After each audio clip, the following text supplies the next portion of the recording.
তিন মাস আগে আগরতলা চন্দ্রপুর এলাকা থেকে নিখোঁজ এক গৃহবধূ। ঘটনার পর ওনার স্বামী পূর্ব মহিলা থানায় নিখোঁজ ডায়েরি দায়ের করলেও এখন পর্যন্ত কোনো খোঁজ পাওয়া যায়নি। কোনো উপায় না পেয়ে এক প্রকার অসহায় অবস্থায় সংবাদ মাধ্যমের দ্বারস্থ হয়ে মুখ্যমন্ত্রীর কাছে জরুরি হস্তক্ষেপের আবেদন জানিয়েছেন ওই গৃহবধূর স্বামী। স্ত্রী নিখোঁজের বিষয় নিয়ে স্বামী অবশেষে কি জানিয়েছেন শুনুন। ডিসেম্বরের 15 তারিখ আমার বউ আমার বাড়ি থেকে মিসিং হয়েছে। 16 তারিখে আমি এখানে এসে মিসিং ডায়েরি করছি। আজকে এখনো 3 মাস হয়ে গেছে, এখন আমার বউয়ের কোনো খোঁজ পাইতেছি না। ব্যক্তি গেছে কি আসেই না, জীবিত আছে না মারা গেছে এটাও খোঁজ পাইতেছে না। এখানে আসলে পুলিশ প্রশাসন বলে ওরা দেখছে, কিন্তু এখন অব্দি আমি সঠিক উত্তর পাইনি। আমি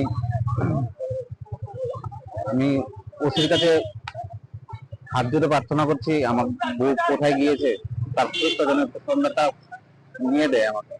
আমরা থানা যদি আমাদের হেল্প না করে তাহলে আমরা সাধারণ মানুষ কোনখানে যাবে? আমার যাকে সন্দেহ ও আমার হচ্ছে বাড়ির পাশে একটা ছেলে আছে যার জন্য আমার সন্দেহ ওর সাথে আছে। এখন অব্দি পুলিশ ওকে এনে কোনো জিজ্ঞাসাবাদও করেনি। আমার ছেলে বউ কি ওর সাথে আছে, জীবিত আছে না মরে গেছে তার খবরটা তো আমি পেতে হবে। আচ্ছা 3 মাস হয়ে গেল পুলিশ প্রশাসন কোনো চেষ্টাই করছেন। যদি আমার বউ জীবিত থাকে তাহলে তারা খুঁজে বের করতে পারছে না কেন? এবং আমার একটা 12 বছরের শিশু সন্তান আছে, ওকে নিয়ে আমার চলতে খুব কষ্ট হচ্ছে। তার জন্য আমি আজকে আমার সংবাদ মাধ্যমের দ্বারস্থ হয়েছি। এবং এই ফটোটা যদি কেউ দেখে থাকেন এবং এই ফোন নাম্বারটা এখানে আছে, দয়া করে আমাকে একটু কল করবেন।